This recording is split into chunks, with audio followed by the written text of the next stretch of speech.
Well, Neil Ardley, what a change in such a short space of time. Yeah, obviously the results give you that good feeling about the place and that belief. So you was hoping that something might start the momentum, but we've got a long way to go yet. It's just, I think if you'd have looked at the fixture list, you'd have probably said, "Oh, we'll do well to get a few points from that game," and to get 7 out of the 9's been a real bonus. You surprised how quickly and how dramatically it's changed? I'm surprised how well the boys how quickly they look like they've played together for a long time. I'm surprised at that. I thought we might have to do a little bit more coaching, but we used the 2 weeks after the Oval game to really set about how we wanted to play, what system we was going to play, and the boys that have come in have taken to it, really quickly. In a sense, have you got, because of the experience you now have, particularly in the middle of the park, is there less for you to do in terms of managing the game itself because they'll do it for you? Yeah, bringing in that little bit of know-how certainly helps. I mean, I might take a couple of weeks off now and let Jim and Doyley do the session and whatnot. No, certainly you don't have to, play the game for them as much, or we haven't had to, but there's going to be games when it's tough. But I just feel even that, I knew on Saturday Mansfield would change things at half-time. I knew they couldn't keep things the same, and I just said to the players even then, I think they'll change shape, but quickly adapt to it and deal with it. Whereas normally I have to think of everything and try and put it out there, and I'm trying not to overcoach. So I just sort of said, adapt to it, and it took us 5 or 10 minutes. But once they did, they got on top of the game again. Is it as much an attitude thing that's changed as much as ability? I think it's a confidence and a belief as well. I think to play as well as we did at Lincoln, then go to Forest Green and do what we did, I think all of a sudden now the boys feel almost unbeatable, whereas before they felt probably the complete opposite. So I think there's things as a manager you just can't give a player that what a win gives a player. So I feel that we've got real belief now. I feel the boys feel, we can do this and we've got this, and there isn't that fear that there perhaps was beforehand, and that makes the job a lot easier. I know you were frustrated obviously before, but looking back now, it kind of exemplifies the frustration you must have been feeling, knowing what you were going to do in January and how different it would be coming up. I knew what I wanted to do in January, but whether you're going to do it is a different kettle of fish. We did sort of sit down and really plan what we was going to do. We knew that we might end up a little bit younger at the back. A lot of eyebrows would have been raised with a 22-year-old, 19-year-old goalie and a 22-year-old centre-half or 20-year-old centre-half, and you look at that sort of trio and think, oh blimey, that's your sort of last line of defence, which is why it was so important we brought Jim and Doyley in to play in front of them with the know-how. So it's gone really well up till now. Obviously a long way to go yet, but I think the frustrations I had before was that I couldn't make enough of a difference. No matter how I tried, we tried to get them fit and more organised. Then we worked out that we needed to change the shape to suit the players that we had. And no matter what we did, I thought there was some really good performances at times that warranted more points. And I feel that we probably lost 7 or 8 points that we shouldn't have over the Christmas period. And that was probably my frustration, that we were falling that way rather than, going downwards rather than sort of keeping with the pack. And did you always know? Did you always think, as long as I get what I wanted to get in January, we'll be all right? I don't think I'm that blasé to say we'll be all right, because I don't think we're all right yet still. So I think we knew that we had to have a very, very good window. The chairman was great. He said, go and do what you need to do. He knew that I was trying my best to try and make it cost neutral, which we were very close to doing. So we did good business for the club. But you never know until Michael Doyle got done at 9:30 on deadline day, and that was for me the piece in the jigsaw that was the final piece and possibly the most important piece. So if that hadn't happened, where would you be now, do you think? Well, there would be probably someone else playing in midfield with Jim, so it would be a different dynamic to the team. But we got it done. You can't look back and say if this and if that. When I was in a similar situation at Wimbledon in the first year, we nailed the transfer window. We worked incredibly hard. We nailed it, and what we did there was we gave ourselves a real fighting chance, and we've done the same here. We gave ourselves a real fighting chance of achieving something. probably for the first time in many weeks, you go into a game as favourites against Newport. It's not good, that is it? We want to keep ourselves as the underdogs. Yeah, you're right. We do go in as favourites, but like I said after the game straight away to the players, enjoy it. But Tuesday's going to be our toughest, most important game, because that expectation comes, and Newport haven't had the runs they've had and beaten the teams they've beaten in the cups and whatnot just because they're bang average. They've done it because whatever they do it really, really well, and they ask a lot of questions of you. So if we don't answer them questions, we'll be the unbeaten run will be over. Given they played Man City on Saturday tea time, it's probably the perfect time to play them, isn't it?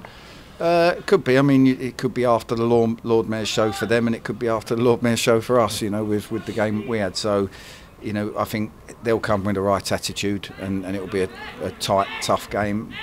I'm pretty confident our boys will go with the right attitude, but like you say, small, fine margins in games can win and lose you, and we've got to try and fall on the right side like we have done these last few games. Win the game and you're at the bottom two. How much difference will that make to the whole club and to you and the staff as well? It won't make a bundle of difference to me, I'll be honest.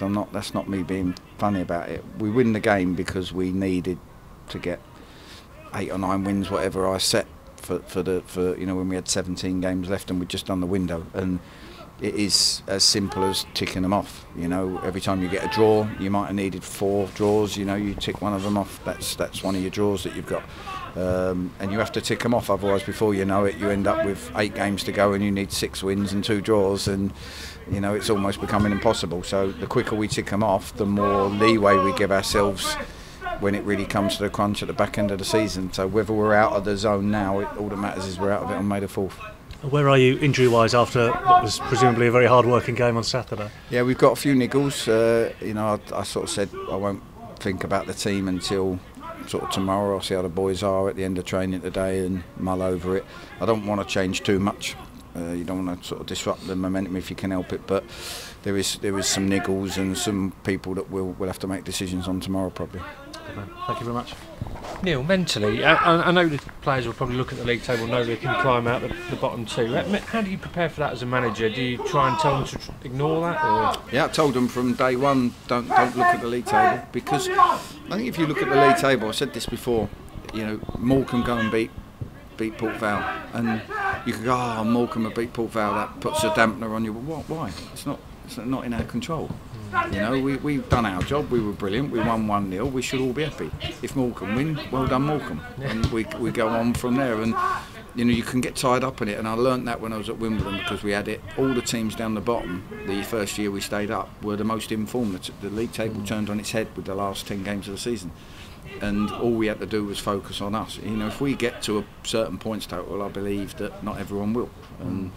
So it could be Morecambe, it could be Port Vale, it could be Macclesfield, it could be anyone that ends up in that too. The year that we did it with Wimbledon, it was somebody that you didn't expect fell into it. So just worry about yourselves.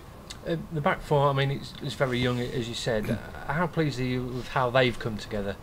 Yeah, really pleased. I think obviously when we signed Rosie could play centre mid as well, and had a good chat with him about that he'd be coming as to fight for the right back spot initially. That could have changed if we didn't get Doyle, but we did. And then Millie was a really good conversation we had, and Mark Crossley sort of put him into my mind. So it's great that he went in for that 2-week period after Yeovil, and we went. I could see that he was very natural at it. And obviously the 2 centre halves have come in and done great. So it's the key to everything is keeping as many fit as we can. The moment you start losing 2 or 3 players is the moment that the other boys have got to come in and step up. So we've also got to keep them right at it and not let their heads drop. I know you said after Saturday the challenge on Tuesday night with the difference in atmosphere. I suppose you want the fans to come out as makers. Not going to be 12,000 in there, but you want them to make as much noise as possible. Yeah, I think the Lincoln and the Mansfield games kind of took care of themselves.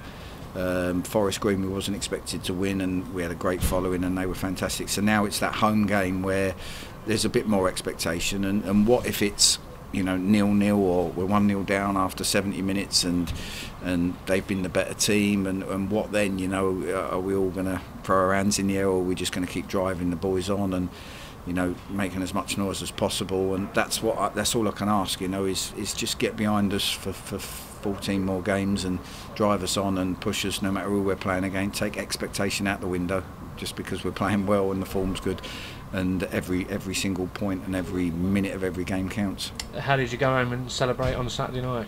I didn't actually make my way home. I stayed up because we had this game, so I had some friends stay up with me, so we had an evening at Nottingham Greyhounds and just had a meal and some food. You didn't bump into the Mansfield fans, did you? I didn't, no. There's a couple of Notts County fans on the tables either side of me, so they had smiles on their faces, so which was great. And you don't realise the magnitude, obviously, first time in whatever 14 years or so. So it's with what they've been through this season, this group of fans, I think to see them in such a good place after the game, that means a lot. I was going to say the celebrations after the game were incredible, weren't they? I mean, I think even the subs, when they came back out for their post-session, there were still fans inside the stadium. Yeah, I think the players knew. I didn't try to go on about it too much. I tried to use the first Mansfield game as the motivation, not that we need it with this group, but I think the players knew what it meant. They knew, you know, in the build-up that you know, they could be heroes if they can deliver this for the fans. So I think it's good. It's good to see that passion and that emotion and that connect that maybe we've lacked a little bit this season. If you were to achieve the greatest of escapes, as people keep saying, how would it rank compared to Wimbledon? Would it surpass that achievement? I don't know. I'd have to probably assess it if we get there nearer the time. And there was times, obviously, in the early stages where you do, and it was very, very similar to Wimbledon, where you do sort of go, God, you know, where am I going with this? How am I going to manage to pull this around? And you do question yourself, or you have to go out and put that shoulders back and that face on. But you've got to keep believing if you can get things, you know, the planning right, you can achieve it. So we've still got a long way to go. It will be up there, and it's great after having a sort of tough start of the season at Wimbledon where things didn't go according to plan, to then come and achieve something would be fantastic.